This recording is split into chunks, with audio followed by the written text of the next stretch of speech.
Alright, welcome everyone. This is lecture 5. As I mentioned in the previous slide, we've already covered the classification of living organisms, prokaryotes and eukaryotes, and different microbial groups.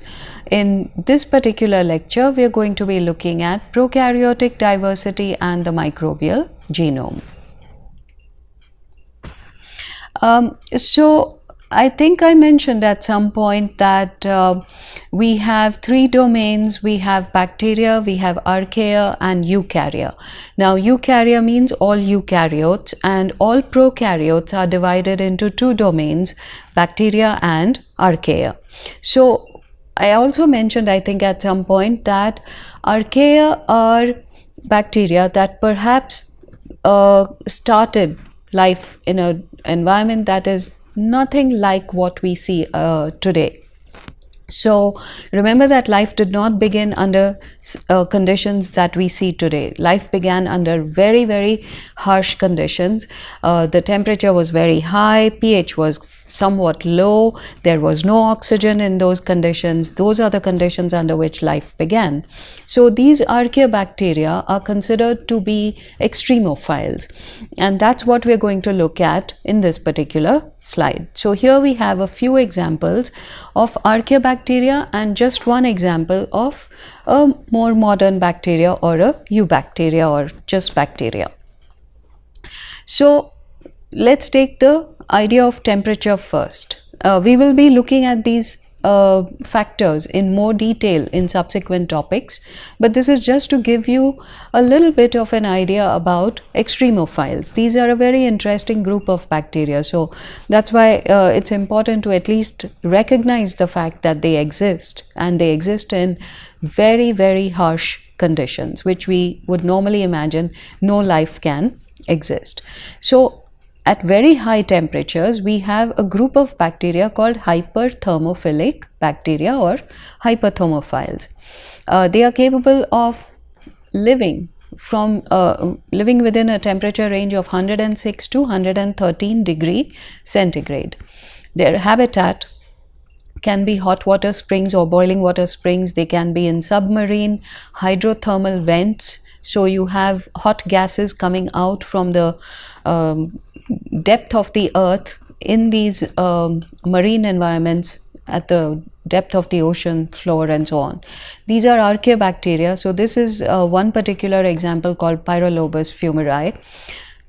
At the other end of the temperature range, we have what are called Cyclophilic bacteria. These Cyclophilic bacteria are capable of thriving under sub-zero conditions. So we have one particular species, Dinococcus Radioduranz, which is capable of living even in ice. So people have bored into Antarctic ice and found examples of algal as well as bacterial cells that have been able to thrive even under those conditions. Then we have low pH. Those are called acidophilic bacteria. In this particular example, it's a volcanic spring, but you can see acidophilic bacteria in acid mine drainage. The limits in terms of pH are negative units of 0.06 all the way to pH 4, and these are again Archaea bacteria. And in this particular example, it's Picrophilus oshimei. And high pH, which means base, they are thriving in a high pH environment.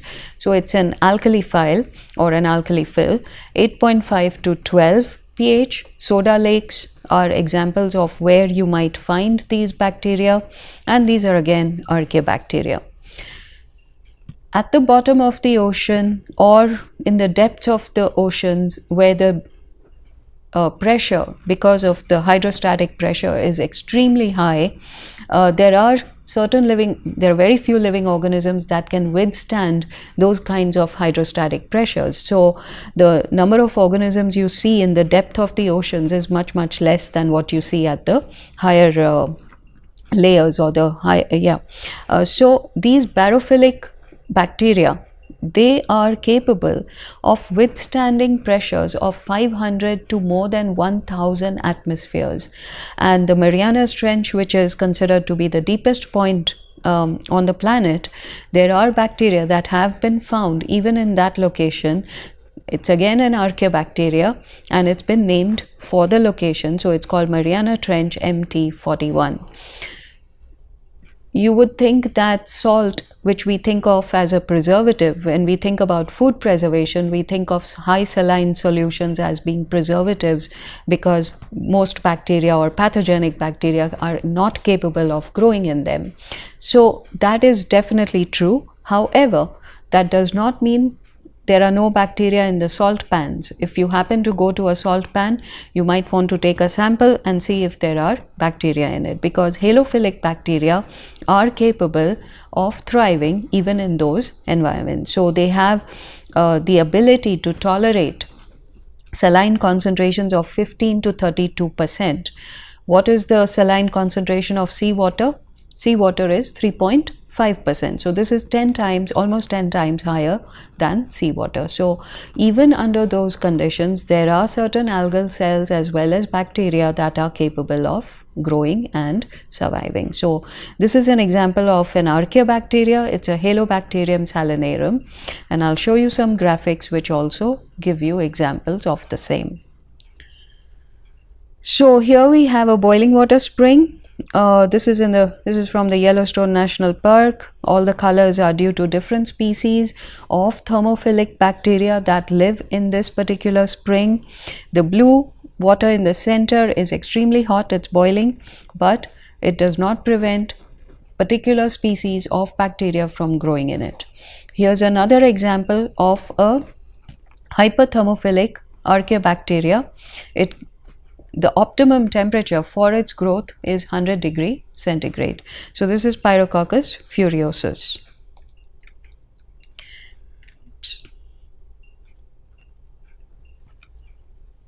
So here we have Hyperthermophilic bacteria. This is a SEM, this is a scanning electron micrograph. You can see it and you can see the size. It's a very small sized bacteria. These are this is an Aquifex bacteria which has an optimum temperature of growth which is greater than 80 degrees centigrade.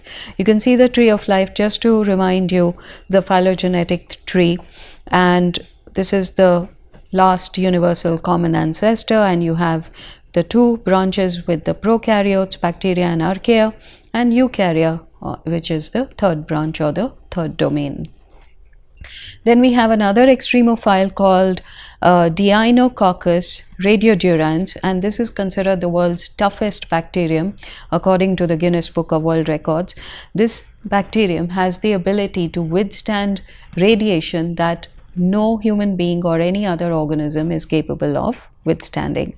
It can survive under extremely low temperature conditions and pH. It can live without water, without air, and so on. So these are examples of extreme thermophiles or extremophiles.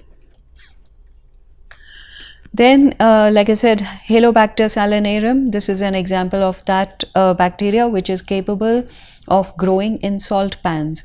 Remember, the concentration of salt in salt pans is much higher than in seawater. So even in marine seawater, you will find that very few bacteria are capable of surviving. So there are some species that are capable of surviving in these harsh environments. This particular graphic is of a bacteria growing on salt saturated agar plates. You can find them in salted fish, you can find them in hides, the animal hides, hypersaline lakes, and salt pans and salt urns. This graphic shows you algal growth in ponds. So this is a red algae, Dinococcus salina, which has very high amounts of beta carotene, and it's a halophile. So it is red in color. That's, in fact, I should mention one more point here, that sometimes you can see a pinkish color where you have high saline solutions or high saline containing wastewaters. You will find this pinkish color, and that pinkish color may be due to either the bacteria that are growing in these conditions or due to these red algal cells. So it depends on, you have to test the sample for all these possibilities. Then you have, like I said, radiation resistant extremophiles. Thermococcus gamma-tolerans. This is an extremophile. It's extremely resistant to radiation. It can withstand 30,000 grays in terms of gamma radiation, and for comparison, 5 grays is sufficient for killing a human being. So you can see that these bacteria, they're all Archaea bacteria, and these Archaea bacteria go back to a time when the conditions on the planet were extremely hostile compared to current conditions, but they are reminders of that past.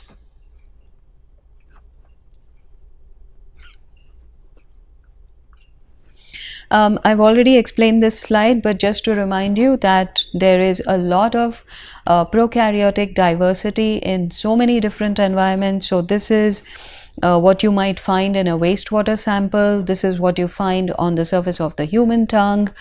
This is what you can see in marine environments. You take a sample from a pond, freshwater pond, you will again find it teeming with life. You will find algae, bacteria, protozoa, you name it, all these microorganisms show up under the microscope.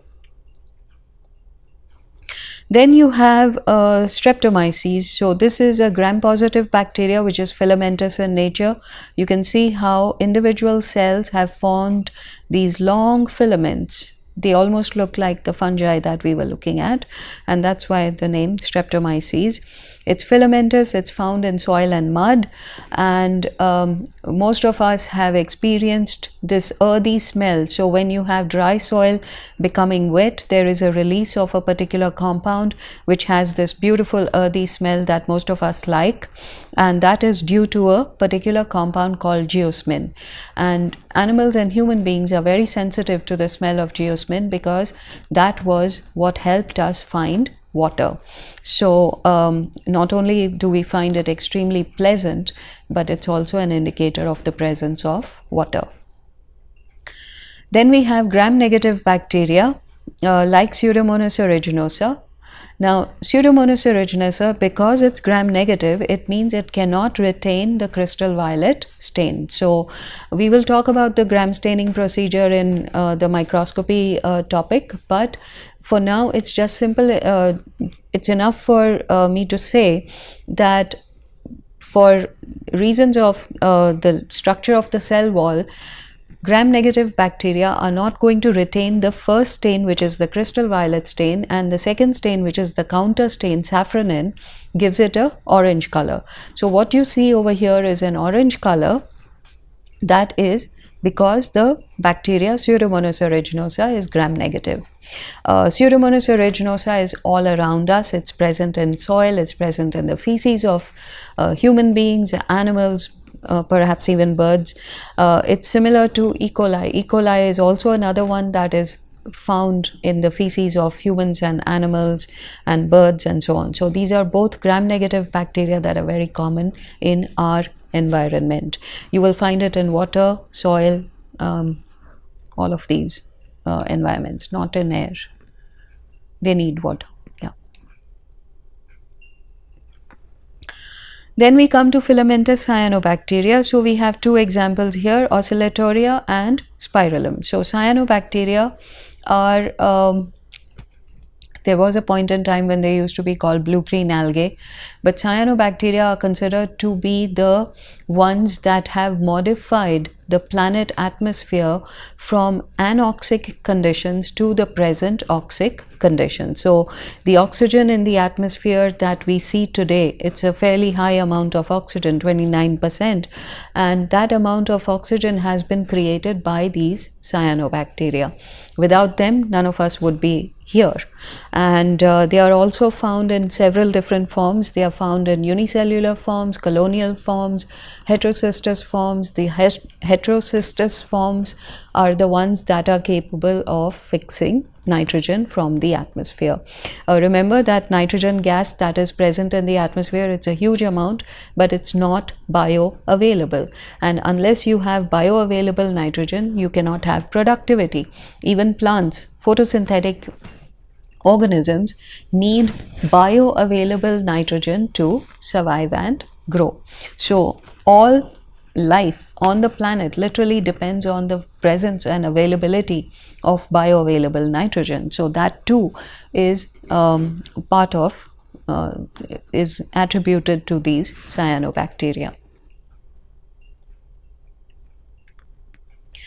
We now come to another interesting aspect about microorganisms, and that is the genetic material. So when we talk about the genetic material, the entirety of the genetic material of any organism is called its genome. So you've heard about the Human Genome Project. So here we're going to restrict ourselves to looking at the microbial genome and how does it compare to the genome of other organisms. So the entire DNA, which is the genome or the genome, whatever you want to call it, that is the entirety of the genetic material or the DNA. Here we have the entire DNA, and now this DNA has different segments on it, and you will find that if you look at any particular chromosome, you will find that there are segments that have information that is utilized by the organism to code for a particular protein. So one segment, let's say if I were to, let me try and draw this.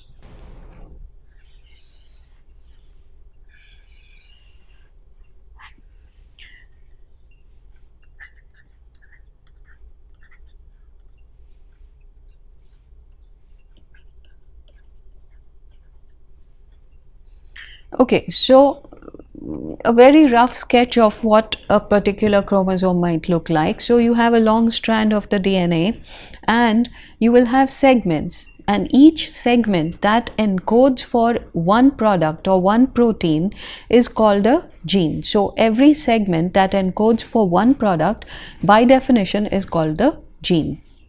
You will have strands that don't encode for anything, so they are called the nonsense code, and and they're not equal in size. You might have small genes and large ones and so on. So that is, each gene is a segment of the DNA that encodes for one product, and that product is generally a protein. And this can be encoding. The encoding, remember I said this in a previous lecture, that the DNA is transcribed to the RNA, and then the RNA is translated to a protein. So those are the two processes that have to happen for the proteins to be formed. So this can happen via the messenger RNA, or it can happen through another RNA or something like the ribosomal RNA. Now for the prokaryotes, since we are going to be focusing more or less on prokaryotes, mostly on bacteria, and we know that these prokaryotes have a large single circular double-stranded DNA. That is one single chromosome. So these prokaryotes do not have more than one chromosome. They have just one chromosome, and it's a single circular chromosome. And they do not have a well-defined nucleus. This single chromosome is scattered throughout the cytoplasm of these prokaryotes. And so eukaryotes have a linear DNA in the nucleus, and because the nucleus is very well defined, the chromosomes, whether they are a single chromosome or multiple chromosomes, they are packaged in a very organized state. Now if there are two copies of the chromosome, it's called a diploid cell. If there is a single copy, it's called a haploid cell.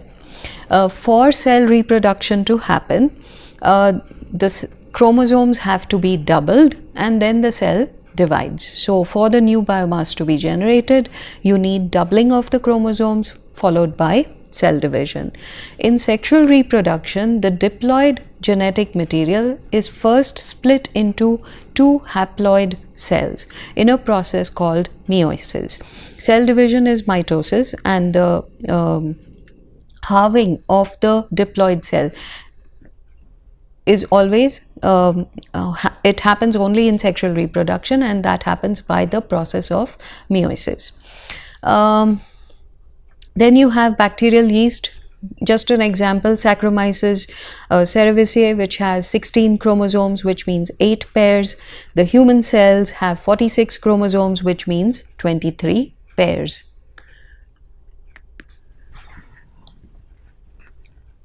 So here are, this is a graphic. On the upper right, you can see a graphic that shows the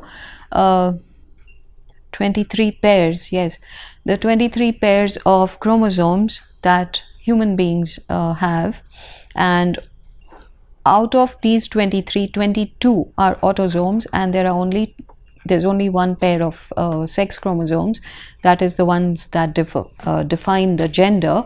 So XX represents females and XY represents males. Coming back to the genome and the terms that we use to describe the genetic code. So the genome means the entirety of the DNA. It has one or more chromosomes. So a bacteria has only one chromosome. Higher organisms will have more than one chromosome, and each DNA molecule will have segments. I've already shown you that. So every single chromosome has several genes. It's not just one gene. Every chromosome has several genes. These DNA segments on the chromosome are encoding for separate products. So by definition, a gene is that segment of the DNA that encodes for a particular product. And a gene can have millions of nucleotide base pairs, or it may have a few hundred or few thousand base pairs. So that is the correspondence between gene to product to base pairs. I've already mentioned that bacteria have only one chromosome with about 3000 to 4000 genes. And we know that human beings have 23 pairs of chromosomes, with the largest one having 2968 genes, and the smallest one, the Y chromosome, has the fewest number of genes, and that is 231 genes. These prokaryotes have a single circular strand. So if you were to refer to one of the textbooks or even both the textbooks, you might find there are graphics that show you the single circular strand. It's a very, very long strand. It's not just a very short strand. It's an extremely long strand which has a lot of information encoded in it, but it's a single circular strand. So we can represent it by a simple circle. So that is our single chromosome in a prokaryote. On the other hand, eukaryotes all have linear DNA. They do not have circular chromosomes. There are a few exceptions in the literature where people have reported bacteria with linear DNA, but by and large, all prokaryotes have circular stranded DNA. All right, so here we have, in this particular graph, we have a comparison of the genome sizes of Archaea bacteria and bacteria. Now, as I said, Archaea bacteria go back to a much more primitive form of life, and you can see that the genome size on an average is much smaller for Archaea bacteria compared to bacteria. So you can see all these extremophiles that we were looking at earlier, the methanogenic bacteria, halobacteria that grow in salt pans, all of hyperthermophilic bacteria, all these bacteria have a size range anywhere from 0.5 million base pairs to about little less than 6 million base pairs. In comparison, if you look at the more modern bacteria, you can see they range from almost the same minimum, 0.5 million base pairs, but the largest ones are close to 10 million base pairs. And the ones that we are most familiar with in our environment, E. coli, which is one of them, 5.5, it's close to the largest Archaea bacteria. Pseudomonas, which is another very common species found in our environment, Pseudomonas putida, Mycobacterium tuberculosis, all of these are fairly large in general compared to Archaea bacteria. Now that we have seen the genome sizes of Archaea bacteria as well as bacteria, let's get some idea in terms of other organisms. So in this table there are genome sizes for organisms starting all the way from the coronavirus to human beings. So when we look at human beings, we have a genome size of 3.1 billion base pairs, and estimated number of genes is 30,000 to 40,000. A lab mouse would have 1.3 billion base pairs and genes would be around 30,000. Mustard weed has about 60 million base pairs and 25,000 genes. Roundworms have about 48.5 million base pairs and 19,000 genes. So the fruit fly has about 70 million base pairs. Yeast, which is a microorganism, has 12.1 million base pairs and 6,000 genes. E. coli, which is a bacteria, has 4.6 million base pairs and 3,200 genes. Let's compare that with two retroviruses, the human immunodeficiency virus HIV and the coronavirus. The human deficiency virus, HIV virus, has 9,400 bases, not base pairs but bases, and 9 genes. Coronavirus, which is a single-stranded RNA, that's why it cannot be expressed as base pairs, it has to be expressed only in terms of bases, has 29,811 bases. This information was from Nature, the magazine. So in this slide what you see is more of the same comparison, but this is shown in graphic form. So you can see different types of gram-positive and gram-negative bacteria in terms of base pairs. The size of the genome is anywhere from 10 to the power 6 to 10 to the power 7 base pairs. And Fungi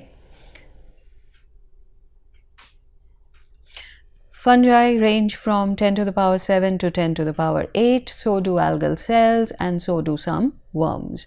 Crustaceans, echinoderms, insects, all of them range over a fairly large size from 10 to the power 8 to 10 to the power 9 or even 10.